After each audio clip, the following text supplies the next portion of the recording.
시대마다 사회마다 그 사회와 시대를 이끌어가는 정신 혹은 관념들이 있습니다.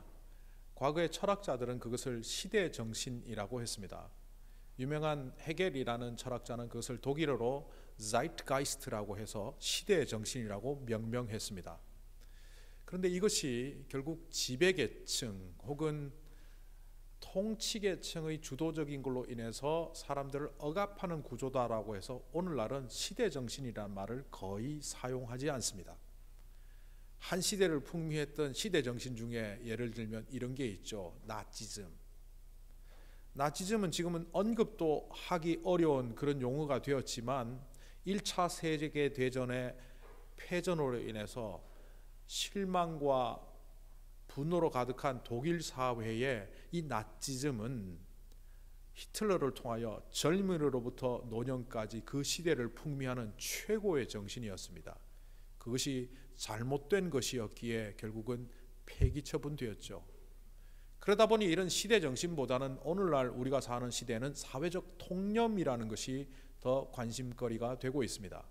오늘날 사람들은 어떤 것에 관심을 갖는지, 대부분의 사람들은 어떤 것을 좋아하며 향유하는지, 그래서 내가 행복한지 안 한지를 측정하는 것도 다른 사람의 행복을 보면서 몇 가지 기준에 의하여 내가 행복한지 안 한지를 판별할 정도로 이 사회적 통념은 우리 시대의 가장 중요한 개념으로 자리를 잡고 있습니다.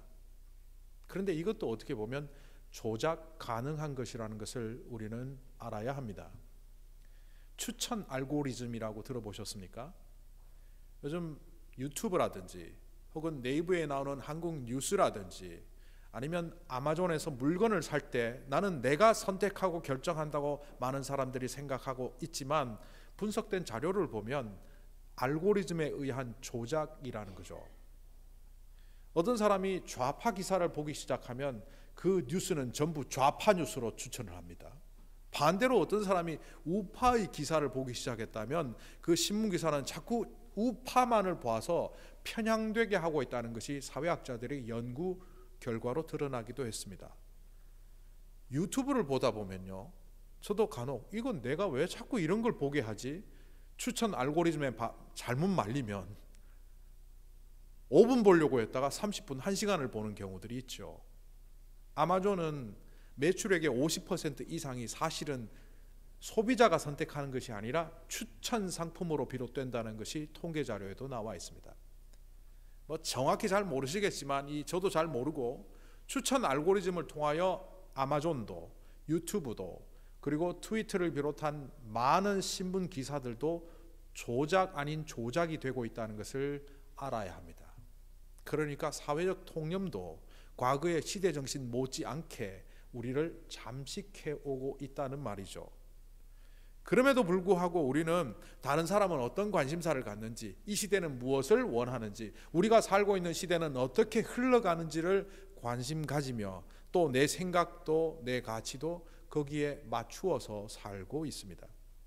그러다 보니 어느새 우리는 이 세상의 관심, 이 세상의 흐름에 민감하지 않으면 마치 도태될 것처럼, 사라질 것처럼 위기감을 느끼며 살아가고 있죠. 요즘 가장 많이 사람들이 말하거나 인터넷상에서 찾아보거나 하는 두 단어가 있다고 합니다. 이것은 빅데이터의 분석에 의해서 나왔다고 하네요. 첫째는 뭐겠습니까? 코로나 혹은 코비드입니다. 이거는 누구나 아니까 1등을 제쳐놓고 2등은 뭘 것 같습니까? 여러분들 들어보셨습니까? 제4차 산업혁명이라고. 산업혁명 하면 예전에 18세기 초에 영국에서 증기기관을 만들면서 나왔던 그 생산량의 증대를 통한 그 산업혁명은 우리는 알고 있지만 실제로 1차 대전을 기점으로 해서 생산 효율성을 했던 이른바 포드 자동차 회사에서 컨베이어 시스템을 통하여 생산하는 그 분업, 협업 그 시스템이 2차 산업혁명이라면 개인 PC를 하나씩 가지고 산업사회의 정보가 일반 사회의 정보랑 같이 겹치는 정보산업사회로 들어가는 것이 3차 산업혁명이라고 말합니다. 그런데 이 4차 산업혁명은 따져보면 6년도 안 된 말입니다. 2016년 세계 경제 포럼이라는 거기에서 4차 산업혁명이 처음 언급이 되었고, 이제 6년째 되는 이 시대에 수많은 언론들이 다 말하고 있습니다. 나는 그거 잘 모르는데 이러는 분들도 AI라든지 빅데이터라든지 혹은 증강현실, 메타버스 이런 용어들을 한 번씩은 들어보셨을 겁니다. 이게 전부 4차 산업입니다. 플랫폼, 로봇 공학. 우리는 알게 모르게 이미 그 속에 들어와 있고 그것을 알아야만 살 수 있는 것처럼 그렇게 살아가고 있습니다. 그리고 그 흐름에 따라 우리의 판단도, 우리의 결정도 거의 종속되다시피 한 그런 세상 속에 우리가 살아가고 있습니다. 그런데 따지고 보면요, 복잡한 얘기할 것 없이 세상은 늘 인간의 욕망을 실현하기 위하여 시스템도 제도도 바꾸어가며 왔다는 것을 볼 수 있습니다. 그러니까 우리가 판단하고 결정하는 대부분의 기준은 시대정신이니 사회적 통념이니 4차 산업혁명이니 이런 거창한 용어를 말하지 않더라도 우리의 삶을 어떻게 만족시켜 주는지, 내가 원하는 것을 어떻게 충족해 갈 것인지, 결국 개인적 욕망의 실현과 사회적 욕망의 실현을 하기 위하여 수많은 제도와 시스템을 바꾸어가며 그러고 살아왔다는 것을 볼 수 있습니다. 그래서 우리는 내 욕망, 내가 하고자 하는 소망, 그것을 이루는 것이 행복이라고 믿고 살아왔고, 이 세상은 끊임없이 그런 시스템들을 개발하며 우리 또한 거기에 함께 발을 맞추며 살아왔습니다. 그런데 오늘 성경 말씀으로 들어가 보면 성경은 그것과 조금 다른 이야기를 우리에게 말하고 있습니다. 오늘 성경은 신명기라고 합니다. 우리말의 신명기는 다시 편다라는 말의 펼신자의 법명자입니다. 명령할 때 그 명자인데 목숨 명자이기도 한 이것은 결국 율법을 의미합니다. 율법을 다시 폈다라는 말입니다. 이 신명기는 듀트로노미라는 영어를, 아니 정확하게 얘기하면 듀트로나미온이라는 헬라어를 번역한 말입니다. 듀터노미, 다시 말씀으로. 신명기를 읽다 보면 이거 재방송 같다라는 생각이 듭니다. 출애굽기의 후반부의 내용과 거의 신명기가 겹치기 때문이죠. 그래서 듀트로노미, 다시 펴는 하나님의 말씀, 출애굽기에서 이미 한 얘기를 다시 신명기에서 하고 있구나. 왜 그랬을까요? 출애굽을 한 1세대가 시내산에서 모세를 통하여 하나님의 말씀을 받습니다. 그 말씀을 출애굽기에 담고 있죠. 광야 40년이 지난 다음에 1세대들은 거의 죽고, 알다시피 가나안 땅에 들어간 1세대는 겨우 2명이지 않습니까? 갈렙과 여호수아. 지금 이 신명기는 가나안 땅에 들어가지 일보 직전이니까 1세대는 거의 사라지고 2세대로 구성되어 있는 이스라엘 사람들입니다. 게다가 40년 전에 시내산에서 받았던 그 말씀을 잊어버린 채 살아가는 사람들이 많은 40년의 시간의 흐름 속에서 가나안 땅에 들어가기 전에 그들에게 가장 강력하게 명심하도록 해야 할 하나님의 말씀을 모세를 통하여 다시 한번 모압 산악지대에서 하나님은 전하고 있는 겁니다. 그런 의미에서 듀트로노미라고 하는 겁니다. 그 내용을 들여다보면 이렇게 말합니다. 지금까지 너희가 살아온 것은 너희의 소견에 옳은 대로 행하였다면 이제 가나안 땅에 들어가서 너희가 이루어갈 하나님의 백성으로서의 자리에서는 너희의 소견대로 살아가지 마라. 그렇게 말합니다. 오늘 12장 8절을 읽어보면 이렇습니다. 오늘 여기에서 광야에서는 우리가 저마다 자기의 소견대로 예배를 드리지만 거기에 가서는, 가나안 땅에 들어가서는 소견대로 하지 말지라. 소견이 뭡니까? 소견이 뭐길래 하나님은 모세를 통하여 사람들에게 예배를 드릴 때든 살아갈 때든 소견대로 하지 말아라고 명령하시는 걸까요? 오늘 이 신명기의 말씀으로부터 400년 이상이 흐른 다음 성경이 기록되었습니다. 이 400년의 시간의 흐름을 뛰어넘는 요 공간을 사사기라고 하고, 이 사사기의 400년을 기록한 것이 우리가 보는 사사기입니다. 이 사사기는 결론을 내리고 있습니다. 사사기는 21장으로 구성이 되어 있는데 21장의 마지막 끝절 25절에 사사기는 사사시대가 이랬다라고 결론을 내리며 한마디로 말하면 너희들은 실패했다 규정하고 있습니다. 사사기 21장 25절을 읽어보면 이렇습니다. 그때는 그 400년의 시간 동안에는 이스라엘에 왕이 없었으므로 사람들이 저마다 자기의 뜻에 맞는 대로 하였다.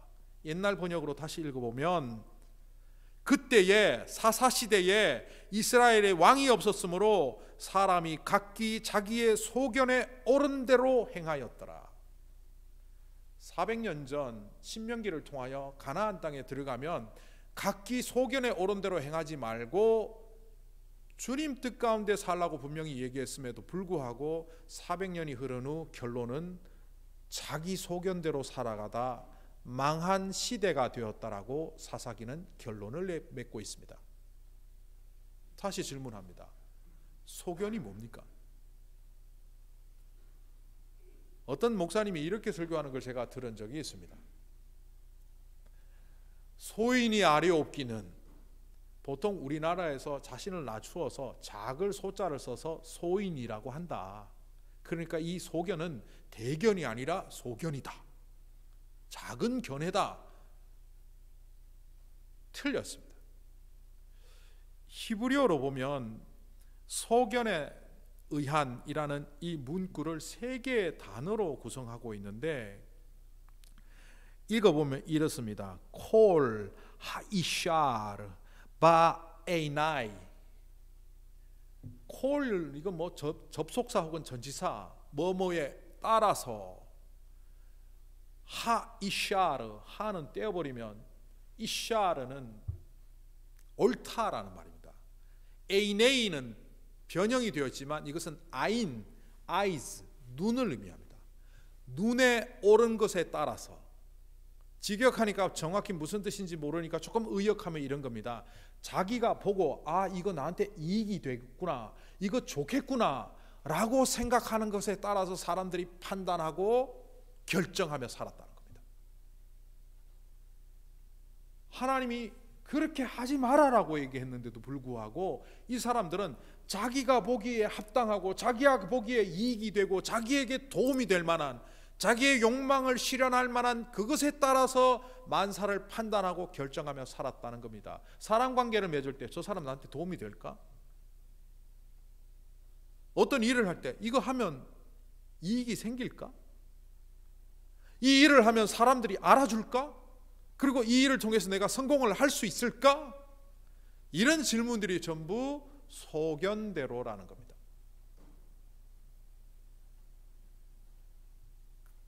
그런데 그 소견대로 하지 말라는 거죠. 이 소견대로 하지 말라는 말을 로마서에는 더 강조해서 우리에게 설명하고 있습니다. 로마서는 1장부터 16장으로 구성된 복음의 가장 중요한 서신이라고 합니다. 그래서 자유의 대헌장이라는 별명이 있을 정도입니다. 1장부터 11장은 예수 그리스도께서 왜 십자가에 달리셨는지, 그 달리심으로 우리에게 어떤 능력을 주셨는지, 부활과 구원에 대한 교리적인 차원에서 정말 명문장으로 가득 채우며 전하고 있습니다. 반면 12장부터 16장까지는 예수님을 통하여 구원받은 백성들이 이 땅을 어떻게 살아야 할지를 설명하는 내용들로 담고 있습니다. 그래서 그 유명한 12장 1절에는 우리가 하나님께 드려질 산제물이고 그 산제물이 됨으로 드려질 때 이 모든 것이 하나님께 드릴 영적 예배라는 문구로 1절을 채웁니다. 그리고 12장 2절에 이렇게 우리에게 알려줍니다. 이 세대를 본받지 말아라. 우리가 보는 세 번역에는 이 풍조를 따라가지 말아라 라고 되어 있습니다. 이 세대, 이 풍조 조금 추상적이어서 영어 성경을 보니까 영어 성경에는 이렇게 되어 있습니다. Don't be like the people of this world. 이 땅의 사람들처럼 흉내내며 그들 비슷하게 살지 말아라. 사회적 통념, 시대정신, 추천 알고리즘 이런 것 말고 정말 너희가 따라야 될 것이 있는데 그것을 따라가며 살라는 거예요. 그러면서 그 말은 이렇게 이어져 갑니다. 여러분은 이 시대의 풍조를 본받지 말고 마음을 새롭게 함으로 변화를 받아서 하나님의 선하시고 기뻐하시고 완전하신 뜻이 무엇인지 분별하며 그 분별한 뜻대로 살아가라라고 합니다.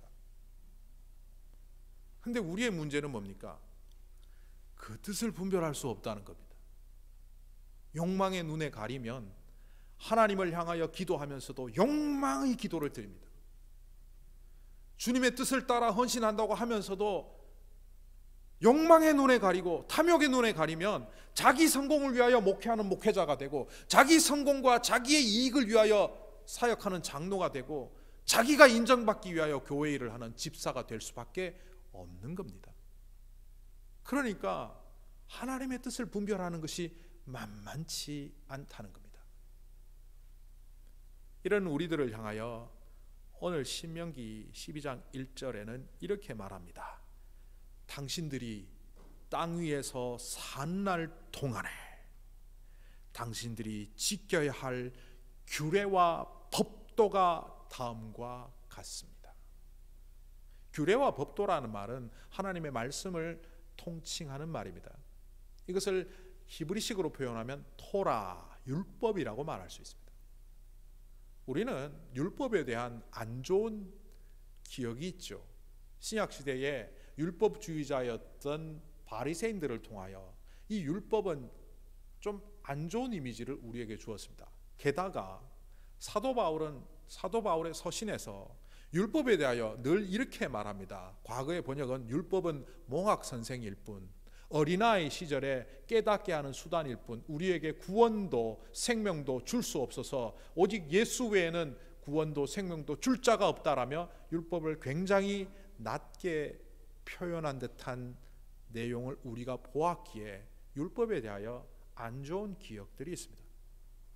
그러다 보니 구약 성경을 보면서도 규례와 법도, 율법, 이건 뭐지? 근데 예수님이 이렇게 말씀하셨죠. 나는 율법을 폐하러 온 사람이 아니다. 바리새인과 서기관들이 볼 때 예수님이 자꾸 율법을 어기고 율법을 지키지 않고 율법을 마치 폐기 처분하는 것처럼 보이시는 그 상황을 지적하니까 그의 대답하시듯이 예수님이 말씀하셨죠. 나는 율법을 폐하러 온 사람이 아니라 완성하러 왔다. 심지어 이렇게 말합니다. 선지자들의 글, 그리고 시편, 토라, 이른바 구약 성경을 1.1획도 빼거나 더하면 안 된다. 이런 것을 볼 때 예수님은 율법에 대하여 부정적인 시각이 1도 없었습니다. 그런데 왜 우리는 율법에 대한 부정적인 시각을 가졌을까요? 오해에서 비롯되었습니다. 예수님이 배격한 것이 하나 있다면 장로들의 유전입니다. 구약 성경에 등장하는 장로들의 유전은 다르게 말하면 율법을 편집한 어떤 규율입니다. 랍비들이 성경 속에서 어떤 말씀이 제일 중요한지 순서를 매기기 시작합니다. 예수님을 찾아온 한 서기관이 성경 말씀에서 제일 중요한 게 뭡니까? 이렇게 질문한 것은 바로 랍비들이 교육 태도에서 드러난 겁니다. 그래서 1번부터 100번, 200번, 300번 등수를 매겨가기 시작했고 그들은 에센셜한 613가지 조항을 뽑아내었습니다. 그리고 그것을 적당히 해설을 한다면서 고쳐나갔습니다. 성경 말씀, 하나님의 말씀보다 더 중요한 것이 거기서 뽑아낸 613가지 조항이었고 그것을 목숨처럼 지키다 보니 그것을 지키지 않는 사람은 미워했고 저주했고 원수처럼 여겼습니다. 형제를 사랑하라고 했음에도 불구하고 성경은 제쳐놓고 율법에서 뽑아낸 그 규율만 지켜나갔죠. 이른바 장로들의 유전입니다. 너희들은 어찌하여 하나님의 말씀보다 장로들의 유전을 더 잘 지키려고 하느냐. 예수님의 추상 같은 말씀이었죠. 그런데 가만히 보면 우리도 그 작업을 하고 있습니다. 성경을 읽을 때 복받고 잘 살고 하나님께서 우리에게 영육간의 강건함을 채워주신다는 말씀에 대해서는 할렐루야 아멘 하면서도 마음과 성품과 힘을 다하여 주 너의 하나님을 사랑하라, 원수를 사랑하라, 헌신하라, 충성하라는 말에는 마치 못 본 듯이 빼어버리고 편집해서 삭제해버리는 듯 우리의 성경책에는 그게 없어진 지가 오래되지 않았습니까? 제가 비유적으로 표현합니다. 우리가 성경을 난도질 하지는 않지만 우리가 좋아하는 구절로만 성경을 채우면서 그 말씀만 붙잡고 살아간다면 마치 613가지 조항을 뽑아내었던 그들과 다를 바 없이 우리 또한 하나님의 명령과 규례를 오염시키고 살고 있다는 겁니다. 이런 우리들과 당시의 사람들을 향하여 하나님은 규례와 명령을, 법도를 명확히 알아야 된다라고 나열하며 설명을 합니다. 첫째, 우리는 하나님의 말씀을 제대로 알지 못해서 사실은 실수를 많이 한다, 이렇게 볼 수 있습니다. 조금 과하게 표현을 하면 어떤 장로님이요, 하늘은 스스로 돕는 자를 돕는다고 성경 말씀에도 나와 있지만 하는 이야기를 듣고 제가 경악을 금치 못했습니다. 그건 18세기 계몽주의자들이 만든 말이고 성경에 없는 말입니다. 그리고 그것은 내용적으로도 성경과 안 맞습니다. 근데 이분이 좋은 말이고 성경에 나온 것 같기도 하고 해서 자기도 모르게 실수를 했다, 뭐 사람 실수 한번 한 것 같고 목사님 뭐 그렇게 경악할 것까지 있습니까? 그렇게 말할 수도 있지만 성경을 얼마나 안 읽고 말씀에 대해서 둔감했으면 그런 혼돈이 일어납니까? 예전에 제가 구로공단에 있는 요즘 구로공단이라고 안 하더라고요. 구로 디지털 단지 뭐 이렇게 하는데, 하여튼 거기에 있는 교회를 섬기고 있을 때 교회학교 교사를 했습니다. 아이들이 찬양 대회를 하는데 제가 종을 치고 틀리거나 이러면 땡 쳐야 되는 그 역할을 했고 다른 선생님들 점수를 매겼는데, 제가 그때 대학교 뭐 한 2, 3학년, 주는 나를 기르시는 목자요, 이 노래를 한 아이 여학생이 불렀는데 제가 종을 땡 치면서 다시 불러, 가사 틀렸어. 안 틀렸는데? 그러면 또 부르는데 땡 한 3번 쳤더니만 얘가 울먹울먹하면서 안 틀렸는데, 제가 그랬어, 너 그렇게 부르면 2단 돼. 나는 주를 기르시는 목자요, 주는 나의 귀한 어린 양. 유머 같은 그 아이의 잘못 부른 가사에 불과하지만 저는 집에 가는 길에 한참 동안 생각했습니다. 내가 주님을 내 수중에 갖고 다니며 요술단지, 도깨비 방망이, 알라딘 램프처럼 사용하고 있는 것 같다는 생각을 그날 했었습니다. 수많은 그리스도인들이 하나님의 말씀에 대해서 둔감하고 잘못된 왜곡 속에 살아가다 보니 하나님의 말씀, 예수 그리스도의 복음이 마치 도깨비 방망이처럼 알라딘의 요술 램프처럼 그 정도 수준에 머물러 있는 믿음으로 살아가는 사람들이 얼마나 많습니까? 그러다 보니 하나님의 말씀을 믿고 예수를 믿고 교회를 다니고 예배를 드린다는 사람 속에 마음속에 뭐가 가득 차 있습니까? 우상이 가득 차 있습니다. 오늘 말씀에 이렇게 얘기합니다. 규례와 법도는 다음과 같다라면서 뭐라고 말합니까? 어떤 곳에 있는 우상이든지 다 허물어야 한다. 제단을 허물고 석상을 깨고 아세라 목상을 깨고 신상을 부수고, 그리고 어떻게 하라고요? 이방 민족들이 예배드리듯이 예배드리지 말고, 하나님 이름만 부르고 형식은 전부 이방 문화 갖다 놓고 예배드리지 말고 하나님이 택하신 그곳에 찾아가서 너희들의 필요에 의해서가 아니라 하나님의 필요와 요구에 따라 순종하는 마음으로 그곳에 가서 무릎을 꿇어라. 이 말씀을 볼 때 저는 오늘날 성도들이 좀 생각해야 될 심각한 문제가 있다고 보입니다. 코비드로 2년여 시간을 지나오다 보니 예배에 대한 소중함이 많이 사라졌습니다. 그리고 어쩔 수 없이 영상 예배를 드리기 시작했는데 어느 순간 영상 예배보다 현장 예배를 오히려 귀찮아하는 문화와 풍조가 생겨버렸습니다. 정말 몸이 아파서 상황이 안 돼서 어쩔 수 없이 영상 예배를 드리는 것 저는 괜찮다고 생각합니다. 그런데 오늘 뭐 날씨 좀 추운데 뭐 그냥 예배 영상으로 드리지, 이거는 안 됩니다. 오늘 뭐 그냥 몸도 찌뿌듯하고 영상으로 대충 예배 한 판 때리자. 제가 속되게 표현했는데 그 마음속을 말하면 이런 거죠. 예전에 한국에서 밥 먹는 걸 때린다고 그런 적이 있어요. 야, 짜장면 하나 때리자.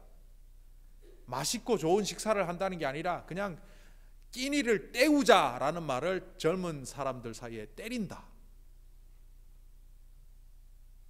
혹시 우리도 예배를 한 판 때리고 있는 것은 아닌지. 택하신 그곳에 찾아가서 예배를 드리면서 이게 뭡니까? 하나님의 말씀을 알아야 하고 그 아는 것을 내 속에 있는 우상을 제거하고 온전한 예배자로 서며 연습해야 된다는 겁니다. 아는 것도 중요하지만 이 아는 것을 갖고 계속 연습하지 않으면 우리는 아는 것에 그칠 뿐만 아니라 그 아는 것도 잊어버립니다. 그래서 이 주일 성수 예배는 하나님께 온전히 드려지는 무릎 꿇는 순간임과 동시에 우리가 거룩한 하나님의 백성으로 되어가기 위한 훈련의 장이기도 합니다. 그래서 나태해지지 말라는 겁니다. 그리고 이 말씀은 이어서 이렇게 나갑니다.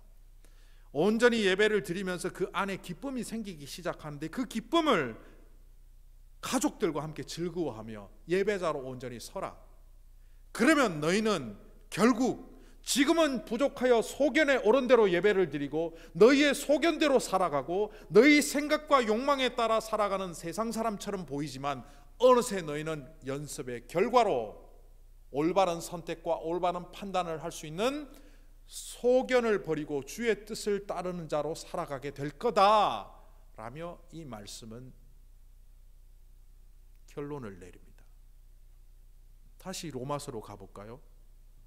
로마서에서는 좀 전에도 읽어드렸지만 이 세상 풍조를 따르지 않고 이 세상 풍조가 틀렸고 주님의 말씀이 옳다는 것을 알고 분별하며 그것을 새롭게 됨으로 변화를 받아 아버지의 선하시고 온전하시고 기뻐하신 뜻을 분별하며 그것을 따르며 살아가는 연습을 할 때 어떻게 된다고요? 우리가 주의 사람으로 이 땅에 온전히 서게 된다는 겁니다. 그리고 로마서 12장 3절 이하에 나오는 놀라운 이야기들, 너희를 저주하는 자를 축복하고 우는 자와 함께 울어주고 너희를 해치는 자를 위하여 복을 선언하는 자가 되라. 이런 단계를 밟아 나간 다음에 이루는 것이기 때문에 그 1단계, 2단계를 밟아 나가지 않은 사람들은 이런 말씀을 보면서 이렇게 말합니다. 그걸 어떻게 합니까? 그건 다른 말로 나는 전혀 준비도 안 되고 훈련도 안 됐습니다. 그 말이에요.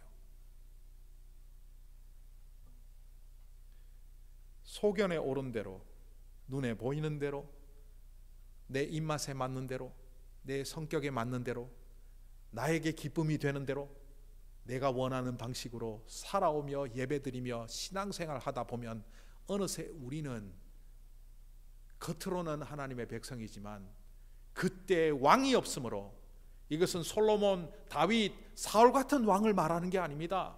하나님을 왕으로 섬기지 않고 세상을 섬기다 보니 그들은 결국 소견에 오른 대로 행하다 망하는 자들이 되었다는 사사기의 결론이 우리의 이야기가 될 수 있음을 우리는 기억해야 합니다.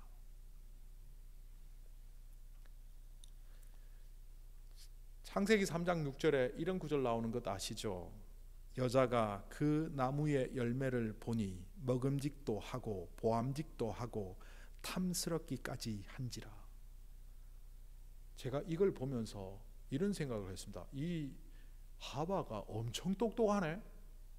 아니 먹어보지도 않고 눈으로 보기만 했는데 먹음직도 하고 보암직도 하고 지혜롭게 할 만큼 탐스럽기도 한 나무인지라. 이 말은 뭐냐면 저걸 먹으면 입맛이 끝내줄 것이며 건강에 좋을 것이며 머리까지 똑똑해져서 지혜로운 사람이 될 거다. 하나만 먹어봐 약장사 톤이잖아요. 이것만 먹으면 모든 병이 나가. 왜 이렇게 되었습니까?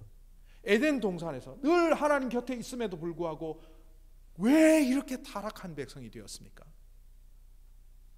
또 다른 장면이 하나 있습니다. 창세기 11장 4절입니다. 그들은 또 말하였다. 도시를 세우고 그 안에 탑을 쌓고서 탑 꼭대기가 하늘을 뚫어 닿게 하자. 우리의 이름을 날리고 온 땅 위에 흩어져서 살지 않도록 이 도시를 만들자. 바벨탑을 쌓으려고 하는 그 사람들의 이야기입니다. 이들은 왜 이렇게 되었을까요? 죄 많은 사람들 다 죽고 홍수 사건을 통하여 겨우 남은 노아 일가족이 새로운 인류가 되었고, 이 바벨탑 사건의 사람들은 노아의 후손들입니다. 그런데 왜 세월이 흐르며 이들은 또 이렇게 되었을까요? 제가 젊을 때, 아주 젊을 때니까 30대 초반으로 제가 기억합니다. 미국에서 목사님이 한국에 오셔서 설교를 하는데 제가 참여를 했고, 뭐 통역을 통해서 들었지만 영어의 몇 단어들은 지금도 기억합니다.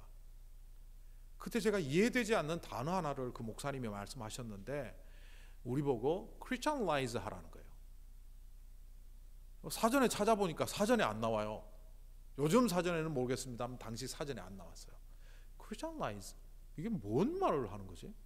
그 통역하는 사람도 정확하게 통역을 못했어요. 근데 나중에 사회학에서 보니까 civilization, civilize, culturalization, culturalize, 이 세상은 문화화되어 왔고 도시화되어 왔고 시민화되어 왔다. 그래서 발달된 속에 있으니까 시민 정신이 살아났고 문화의 향유를 누릴 수 있게 되었다.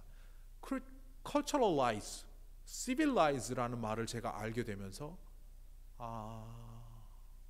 Christianize가 내 인생의 목표다라고 삼게 되었습니다.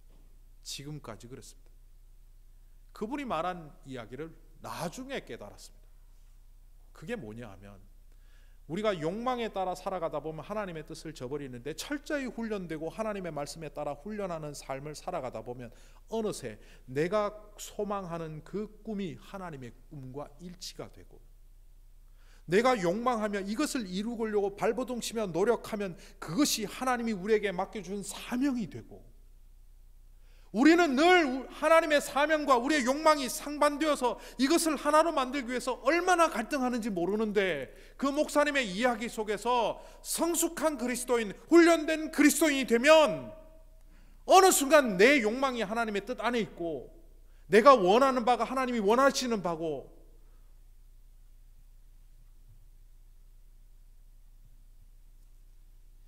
어떻게 이렇게 될까요? 우리는 100%를 이루어야 이게 가능하다고 생각하기 때문에 안 될 것 같다라고 생각합니다. 여기에 물이 한 컵 가득 들어있다고 생각해 보십시오. 어떤 분이 잉크를 한 방울 딱 떨어뜨린 걸 제가 눈으로 목격했습니다. 들어갈 때는 뭐 파랗게 검게 한 방울 떨어졌지만 어느 순간, 이 단어는 자주 쓰기가 그래요. 희석이 되면 어느새 이 말은 맑은 물처럼 보입니다. 여러분, 그 잉크가 떨어져서 확산되는 걸 보고 이 물 마십니까? 안 마십니까? 안 마시죠. 일부 예배 때 마신다는 분이 있어갖고 굉장히 제가 당황스러웠는데, 마시면 안 됩니다. 뭐 정 원하시면 매일 그렇게 잉크 한 방울씩 떨어뜨려서 마시면 빨리 돌아가시긴 하겠죠. 근데 안 마십니다. 그 잉크 한 방울이 이 물의 극소량에 불과함에도 이 물을 오염시켰기 때문입니다. 반대로 바닷물이 갖고 있는 여러 가지 정화작용, 썩지 않는 상태, 그리고 생물들을 살게 하는 그 성질을 갖게 하는 요소가 있습니다. 겨우 그 바닷물의 3% 남짓 됩니다. 그게 뭘까요? 소금입니다. 그렇게 짠 바닷물이 소금이 3% 정도밖에 없습니다. 3%밖에 안 되는 그 소금이 결국 바닷물을 결정합니다. 한 방울밖에 안 되는 그 잉크가 이 물을 먹는 물이냐 먹지 못하는 물이냐 그것을 결정해 버립니다. 우리가 매사에 하나님 뜻대로 사는 것이 불가능할지는 몰라도 내가 정말 주님의 뜻대로 살아야 된다는 그 정신, 그 마음, 그 믿음대로 살아가다 보면 처음에는 10가지 중에 한 가지를 하지만 어느새 10가지 중에 2가지, 10가지 중에 7가지, 8가지, 9가지를 하게 되는 겁니다. 제가 예전에 초등학교 4학년, 5학년 때 별명이 우리 어머니가 붙여준 별명인데 까마귀 할배였습니다. 얼마나 안 씻는지 까마귀가 와서 할배라고 하겠다. 그런 어머니의 말이 어느새 별명이 돼서 까마귀 할배. 축구하고 땀 뻘뻘 흘리고 와서도 얼굴만 살짝 씻고 목도 안 닦으니까 옷에 막 더러워지고 죄송합니다. 제가 그랬어요. 그런데 우리 어머니가 교회에 가서 권사님한테, 젊은 집사였던 시절에 권사님한테, 그래도 좀 연배 있는 분한테 아이고 우리 아들이 목욕을 얼마나 하고 샤워를 안 하니 더러워 죽겠다고 어떻게 하면 좋냐고 그러니까 그 권사님이 가만히 놔두세요. 이제 지가 목욕하면 좋겠다. 목욕해야 되는 때가 곧 올 텐데 그때는 얼굴이 뚫어질 것 같아요. 정확한 시기는 기억이 안 나지만 제가 5학년 6학년 때 아버지랑 목욕탕을 갔다가 바나나 우유를 먹으면서 제가 그게 기억이 납니다. 와, 목욕하니까 시원하고 좋네? 이 생각을 했는데요. 우리 어머니의 말로는 중학교 1학년 때부터 얼굴이 뚫어져라 씻는데 사춘기라서 씻는지 뭔지는 모르겠지만 물값이 너무나 많이 나와서 목욕 좀 그만해라 라는 얘기를 제가 자주 들었습니다. 그때마다 아니 뭐 목욕 안 한다고 난리를 칠 때는 언제고 왜 또 지금 목욕한다고 난리야 라고 했는데 제가 왜 이렇게 바뀌었나 보니까 목욕하는 재미, 목욕하고 났을 때 그 상쾌함을 제가 알게 되었더라고요. 여러분들 주님의 뜻대로 살아가는 재미, 주님의 뜻대로 살았을 때 누리는 행복감 맛보셨습니까? 죄 짓는 재미도 있다 그러고 죄 지을 때 느끼는 쾌감도 있다 그래요. 근데 그거와는 비교도 할 수 없는 그게 있어요. 육체적인 소욕을 따라갈 때 느끼는 것과는 전혀 다른 영적인 세상 속에서 하나님의 뜻대로 살아갈 때 누리는 그 상쾌함이 있다고요. 이것을 한번 느껴보세요. 그게 한 번이 되고 두 번이 되고 10번이 되고 Christian life. 이것을 바울은 이렇게 말합니다. 이제 내 안에 나는 죽고 내 안에 그리스도가 산다. 내가 그리스도 안에 그리스도가 내 안에 주는 포도나무요 나는 주님의 가지. 신앙은 믿는 것이 아니고 살아가는 겁니다. 그래서 믿음이라는 헬라어는요 성실함이라는 말과 동일한 단어를 씁니다. 믿음이라는 피스티스라는 헬라어는 어떤 때는 신뢰로 번역하기도 하고 어떤 때는 믿음이라 번역하기도 하고 어떤 때는 충성이라 번역하기도 하고 요즘식으로 얘기하면 성실이라고 번역하기도 합니다. 아시죠? 영어 단어에서도 faith, faithful. 믿음과 충성은 신실함은 같은 거죠. 신실함은 어디에서 드러납니까? 내가 주님 뜻을 붙잡고 살아가는 그 자리에 살아납니다. 결국 우리를 통하여 하나님이 복 주시기를 위하여 통로를 여실 때 복이 담겨지는 온전한 그릇을 준비하라고 하십니다. 그 그릇이 소견을 내려놓고 주님의 뜻대로 살아가는 모습으로 갖추어진 우리의 삶입니다. 그런 삶을 살아가면 복 달라고 안 하셔도 복으로 채운다는 사실을 기억하십시오. 하나님은 늘 우리에게 복 주기를 원하시고 우리의 삶이 성공적인 삶이 되기를 원하시고 부흥하는 교회가 되기를 원하시고 우리가 정말 주님의 온전한 품 안에 거하는 건강한 사람들이 되기를 원하십니다. 그런데 이것을 깨트리는 자가 바로 우리 자신인, 우리 자신의 왜곡된 모습, 무지한 모습, 불충한 모습, 그것으로 비롯됨을 깨달을 때 오늘 우리는 소견대로 하지 않는 그곳, 여기에서는 우리가 저마다 자기의 소견대로 예배를 드리지만 거기에 가서는 그렇게 하지 못합니다. 여기에서는 지리적인 가나안 땅을 말하기도 하지만 이것은 바로 어린아이와 같은 믿음의 상태에서 성숙한 신앙인으로 자라간 그 영적인 자리를 말하기도 합니다. 자신의 소견을 내려놓으시고 주의 뜻대로 붙잡아 주의 거룩한 그릇이 되어 주께서 주시는 풍성함을 누리는 우리 모든 성도들이 되시기를 간절히 소망합니다.